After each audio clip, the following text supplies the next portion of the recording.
I am joined by Mr. Michael Romeo. Yes.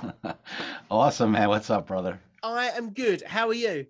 I'm good. Yeah, man. Ready to rock here. Cool. See you later. No, I'm kidding. Yeah. Um, After all that, yeah, it's like, all oh, right, that's it. we have to pay tribute to the biggest technical fuck up probably of my entire career, and it was all my fault.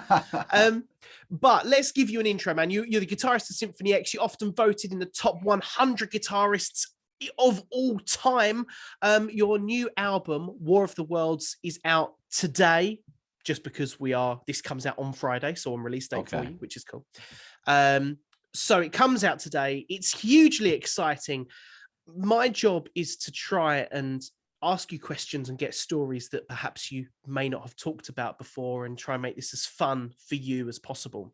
So rather than what's your new favorite track on the album and all that stuff, I want to ask you, Michael Romeo, the most Spinal Tap moment of your career. Oh, God. Jeez. I don't know, man. There's been quite a few. I'm trying to think of oh my God. Is there any that kind of come to mind just to kind of, we've not spoken before and I thought it would be a fun way to kind of break the ice? Or do you feel that Spinal Tap is a real true reflection on the music industry? Yeah, kind of. There's some truth to it, because yeah, I mean, stupid shit happens to everybody. I do remember one. Where were we? Maybe South America somewhere at a festival, and things were like kind of, you could tell, not going according to plan, Right? like just with the whole setup of everything. And I think Megadeth was going on right after us, and and Dave, man, he's friggin' super awesome. Mustaine's friggin' awesome, man. And like we're playing, and like I'm smelling smoke, and we look up, and like the PA is kind of on fire, like. Fucking total Spinal Tap. And those guys had to go on, and you hear all this crackling and boom, and it's like, oh shit. And they're just trying to keep it going, It's like, man, I smell like burning plastic. I'm like, what the fuck's going on? And I just remember we got through the show, and then coming off, and I saw the the Megadeth guys and Dave. I'm like, good luck, man. I don't know what the hell's going on out there, But you see this smoke going across the stage, and not like the cool, heavy metal smoke. It was like fucking shit is on fire for real. That's unbelievable. That's amazing. There's always some goofy shit going on, always, man. It's so funny, isn't it? Because we, myself and obviously you as a gig, as a performer, and me as a punter, we kind of see you on stage as like a rock god, but actually, it is funny to think that, backstage the pods weren't working for you guys to get out of, or, really kind of, I want to firstly pay tribute to War of the Worlds Part 1, because oh my fucking God, what an insane album that was. From start to finish, just a wall of production. And, before we get on to War of the Worlds Part 2, Michael, for me, I've always been an advocate for the fact that I believe there is a marriage waiting to happen between electronica and metal, and you actually accomplished that in fucking Robots. Yeah, right. War of the Worlds right, part 1. Yeah, And man. I thought when I heard that for the first time, like, about time that someone's done it. What made you take that leap of faith to go, do you know what I'm going to do? I'm going to have a metal track with an orchestra, obviously, and then have some dubstep in there as well. Dude, that was totally it. I mean, how did this all come about? Because my kids, and this is going back, years and years ago, like when dubstep was like, kind of the thing, way back. Yeah. But I mean, it's still, yeah. I mean, and now there's all these subgenres of all this electronic stuff, but I remember them listening to it, and I don't freaking know what that is. And I'm like, I was like, what the hell are you guys listening to? And then I'm listening more, and I'm like, that's kind of cool. And then the drop happens, and I'm like, that's pretty fucking heavy. Yeah. For a bunch of synths, and a drum machine. So I'm like, okay, yeah, I'm kind of down with this stuff. It's kind of cool. And then, yeah, doing the solo record, I'm like, that would be kind of cool to like, yeah, have the big heavy riffs, the Sabbathy riffs, and the orchestra doing the cinematic thing, right? And then trying to sneak some dubstep in there, and and I don't know, just try it and see, try to make something cool. Because some of that stuff's pretty heavy, man. I got to say, it's like, and the The production's always, some of these guys they're pretty slick.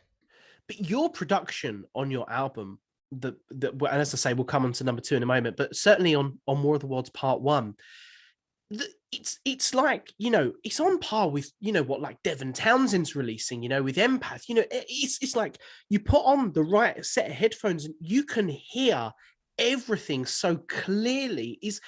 I guess for you, production, it certainly sounds like to me that you are the sort of person that would sit and agonize over every single little thing that could or could not be heard, right? Yeah, unfortunately, yeah, because then it takes like 10 times longer. I mean, within reason. Within reason. If I'm, whatever, doing the guitar parts here, and it's got to be, yeah, it's got to be a certain standard, but you can't beat it to death where it's not human. And the same thing with the Yes. orchestral stuff. It's like, yeah, I want the arrangement to be right, and I want the orchestration to be true, and being able to hear everything. And yeah, I mean, it takes time. It all takes time to do that stuff. But I mean, I love all that stuff. Again, like the dubstep thing, it's like I kind of like that stuff, and I like the cinematic stuff, and film score stuff, and um, so you're just trying to recreate that, but you're trying to do your own thing too. You're trying to make it, mixing these different things. So yeah, I'll spend a lot of time, no doubt. It's a much more for me as the listener. Your solo projects are a lot more cinematic than Symphony X. I think that's Yeah, probably fair to say, yeah. which resonates with me so much because, like you, I love those film scores. I'm a big fan of Vangelis and John Williams, and Oh, I dude, yeah, really. I'm right with you We on all should have a that. film date. We should do it. Yeah, man. But one thing I was going to ask you later on in the interview, but it seems most organic to do so now. Have you ever been approached, or would you consider approaching a film company to have them use your music, or if they've asked you to use your music on their stuff? I can hear it in like a Marvel film, or even like I've listened to the War of the Worlds Part 2 once just before we spoke because I didn't want to listen to it too much. Hmm. But for me, Hunted seems like it could be on like some sort of police chase, or cop Yeah, chase. yeah. Is that something you consider? I mean, I've done like some small horror movies, like kind of, independent stuff, and a couple shorts and this kind of thing. And yeah, dude, of course, I, would love to do it. I mean, I love all that stuff. I always liked that thing of picture and the music, like going to the movies, like, oh, Star Wars when I was a kid, it was like, oh my God, this Right. tremendous thing, and oh my God, the music is fucking out of control. Yeah. Yeah, it always stuck with me. So I always, and even with the solo record, even the band, it's like, we try to find a topic, like with this solo record, I knew I wanted it to be obviously metal and some progressive stuff and some electronic stuff, but definitely cinematic, and maybe even more that hybridy modern kind of film, like Hans Zimmer, that kind of thing, where it's like, yeah, it's an Right. orchestra, but it's like a little bit more because there's synths and all kinds of sound design. So, yeah, I mean, I always liked that thing. I always liked that a picture. So with the solo record, like, yeah, we don't have a movie, Mm. but I'll come up with, I'll try to find a topic like War of the Worlds. It's like, oh, okay, that will work because I can make it kind of space epic-y, and Yes. it could be a little Yes. darker, and and I'll try to picture things, as I'm writing, and it helps. So yeah, yeah, I would love to do more of the film stuff, or any I'd of love that to. kind of. I'd love to hear that, man. I mean, for example, I can totally imagine during like a Transformers film, just fucking robots coming out, and that'd be like the perfect soundtrack. But let's talk about War of the Worlds Part 2. An amazing album from start to finish, and for me, it was like the audible version of when Terminator 2 came out, and everyone said, "Oh, I can't believe it's so good! It's better than the first one." This was one of those albums where I was like, "Yeah, I think it's better than the first one." I mean, the 3 tracks that really jumped out for me, as I mentioned, Hunted earlier, Hybrids and Mothership. I think those Oh tracks yeah, really stood out for me a lot. Um, it was quite a long time coming, though allegedly, and rumor had it that you had the material in your back pocket shortly after the release of War of the Worlds Part 1. oh no, yeah, because like originally there was no part one or two. I mean, when I decided to do it, it's like, okay, the band was kind of on a hiatus, and it's Sure. like, okay, I have a little time, and I just started writing, and it's like, okay, I know what I want to do.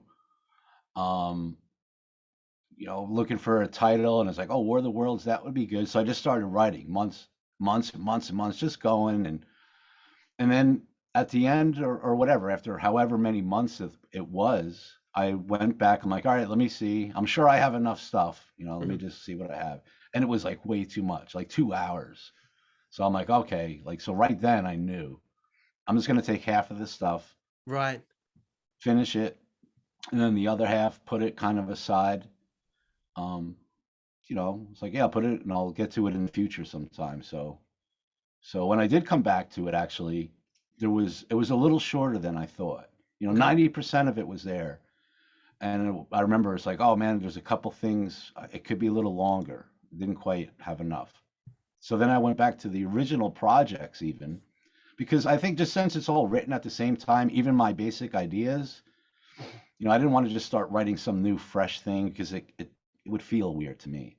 Sure. So like I would back into the original projects, and it's like, oh, this song is actually almost done. It had this one. It's like, oh, I didn't really try to even finish it, but I'll finish it now. Yes. Yes. So still, the stuff was kind of all done at once, and it Okay. made sense to me one and two because like a lot of these themes kind of happen in other songs across the record, so it just made sense to me. That's really cool. That's very cool. And it was, I think, probably for your fans as well, knowing that you were sitting on stuff in your back pocket. I read a lot of reviews that, sorry, interviews with you online, and you were quite openly kind of saying, yeah, I've got the stuff ready, but I'm allowing people to digest War of the Worlds Part One. And I know I was going to say I wasn't going to ask a boring question like, what's your favorite track off the album? But what is your favorite track off the album? Hmm. I don't know, man. It's like I really don't have like super favorite tracks. I mean, I like them for what they are. Like a track like Divide and Conquer, right? Yeah.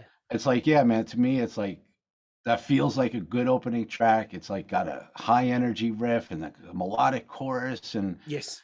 so for that, I mean, I like that kind of song. But then a song like I don't know, yeah, like Hybrids or something. Yeah, it's a little more proggy and the solo's a little longer, so like it has all the guitar stuff. That's cool.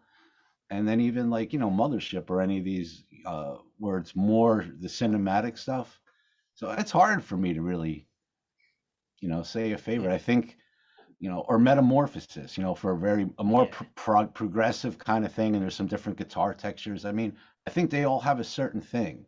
Yes. So like favorite, mm, It's hard. it's hard, man. Yeah, I don't know. Are you doing all right for guitars, by the way? Because there seems to be a little shortage. I got a couple, couple hundred. Yeah, really. God, how many have you got in your collection? I don't know. There's a lot. That's amazing. I want to pick your brains, Michael, about where we are within the world of the music industry at the moment. I know, since having been a fan of yours since kind of 2007, when I saw you guys play at Wembley. It was a fucking great show, by the way. Thanks. And I know that even since then, the music industry has just evolved so much, for want of a better word. We're now seeing bands and artists be paid next to nothing on streaming sites, and live shows are the only way forward. And we can't do live shows because we've had COVID for 2 years, and it's been incredibly stressful for the likes of artists in your caliber. Hmm. Firstly, how have you managed to cope? And secondly, what would your advice be to an aspiring musician who just can't seem to get to the next step of their career? That's tough.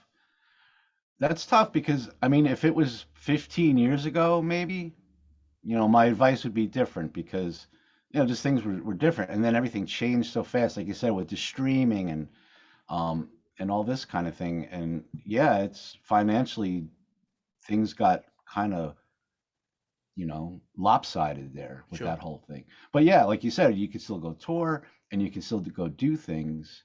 and then then COVID, and then it's like, oh shit, like now what the hell would we do? Now what are we gonna do?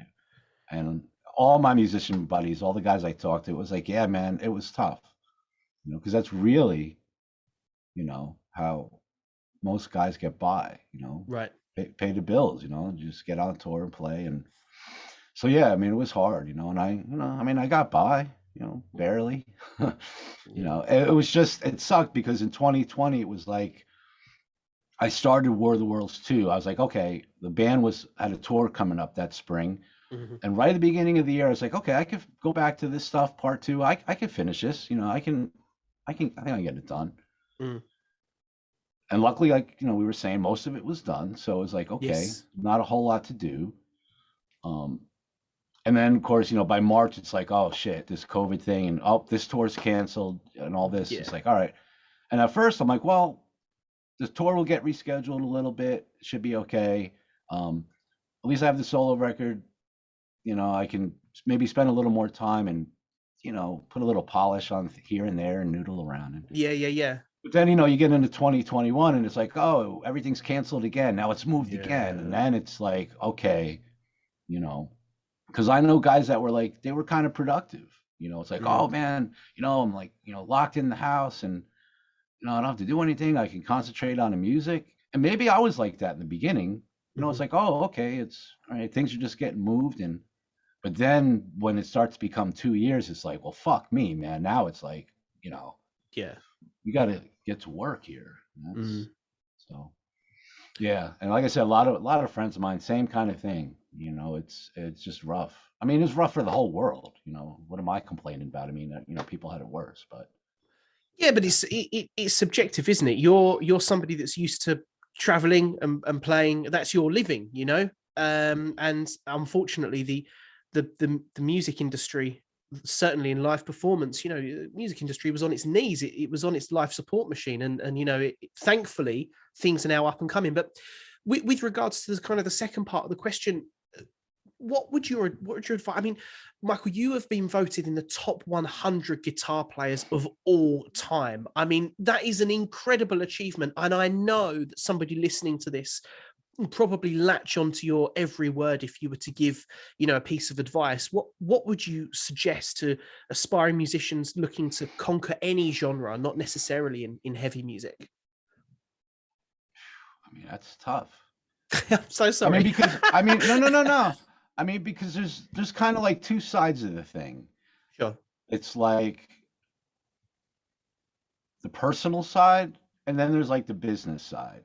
Yeah. The business side and that changes all the time. It used to be like, oh, we're going to find a label and we're going to get an advance and we're going to do a record and then we'll go tour and, and we'll tour to promote the record. Now it's like, well, the record is promoting the tour because there's no money with the record anymore. So just everything's flipped around on that business end. Yes. And it's freaking hard. It's hard. You have to know what you're getting into. Yeah. And then on the personal side, it's like, if you love what you're doing, then do it. Yeah. If you love what you're doing with music, I mean, knowing about the business side, knowing about, yeah, man, shit could just,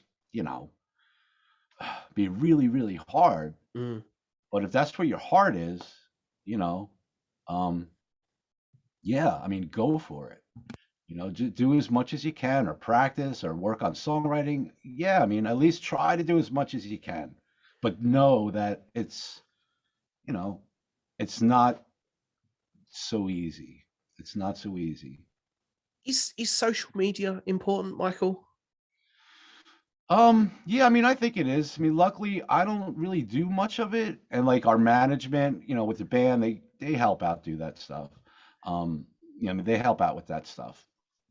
But yeah, I mean, I think it is. Maybe for a new band too, or like a new artist, it's like that's how they maybe can reach so many people, But again, there still has to be some kind of a business end where it's like, are you going to have vinyl? Or are you just going to do streaming? Yeah. Are you going to do this? Or are you going to do that? Like, you have to think about these other things. It's not like, oh man, I want to be a freaking pop star. It's like, oh, well, it's not so, maybe. I mean, there's people that step in shit all the time. And it's like, all right, well, good for them, But then there's, so many more still trying to struggle. And Yes.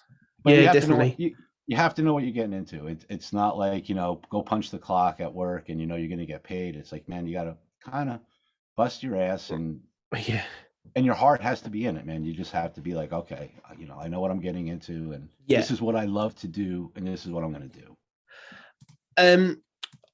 Thank you for that very honest. I don't know if that's going to help. I don't know if that's going to help anybody. No, I'm sure it will, because do you know what I think? Somebody listening to this, whether they're a guitarist or cello player, or I'm just saying that because you've got one behind you. But regardless of the genre of music people want to get into, I think having advice from somebody who has made it in the music industry is so valuable. So I definitely appreciate that. And whatever your answer, it's you're being yourself, you're being open and honest and transparent. Yeah. Thankfully, COVID is starting to fuck off, as I'd politely and delicately put it. Perfect, It's on the way out. We are seeing more and more bands, go and do some international tours, which is really promising.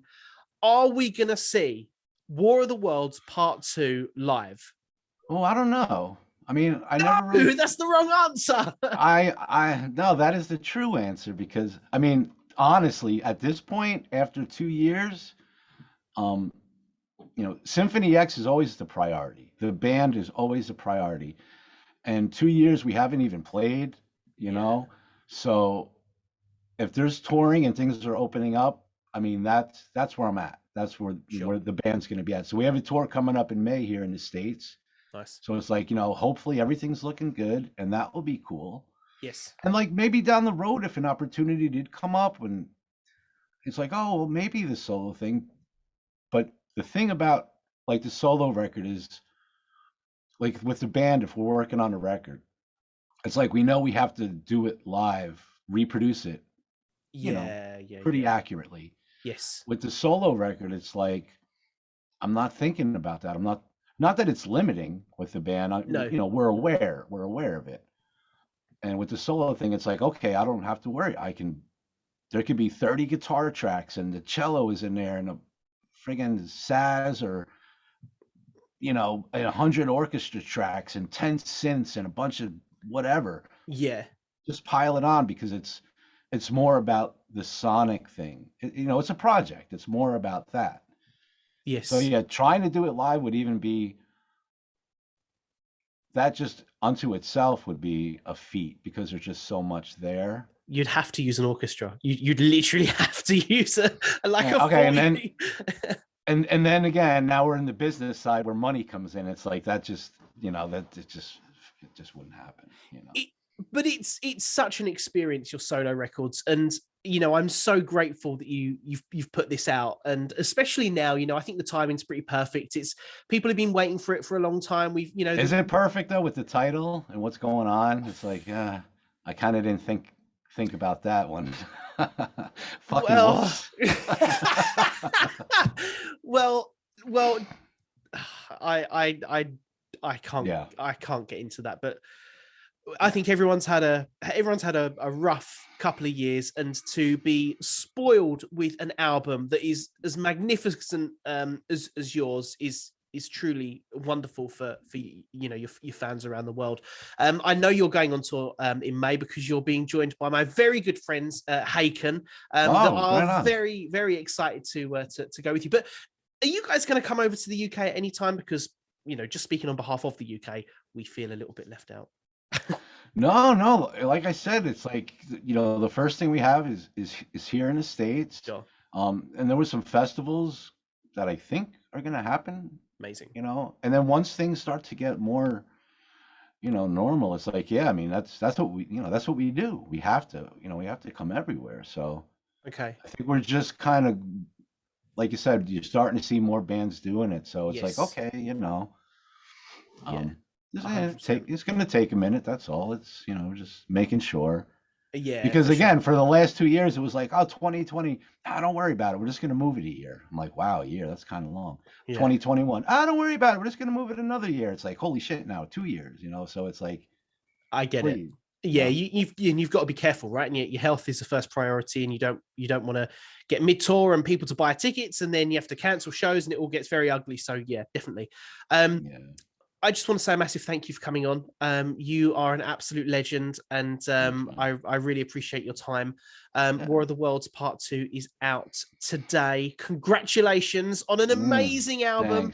Thanks. And Well, we hope and to I have... hope some people, like, we're talking about all this COVID and all this other stuff going on. Maybe it's cool just to have some music and tune out all this other craziness and just, I mean, I hope people enjoy it and just sit back and listen to it and put all this other bad shit just, on the back burner for a minute. And that's the thing about music, isn't it? Like it, it's a universal language, man. Yeah. Yeah, for sure. It's like a film, or even your favorite TV program. You can just put your headphones on and or go for a drive, and you can turn it up, turn the sound up as loud as it will go, and you can just fucking tune out from all the bullshit that is going on. And it is fair to say that my first blast of War of the Worlds Part 2 very much did that. That was pure escapism. So a massive fan, and it's a real fanboy moment for me, man. So thank you so much for coming on. I really appreciate it. No, man, thank you, dude. It's great chatting, man. Good stuff. Stop it. You hang up. No, you hang up. Come on.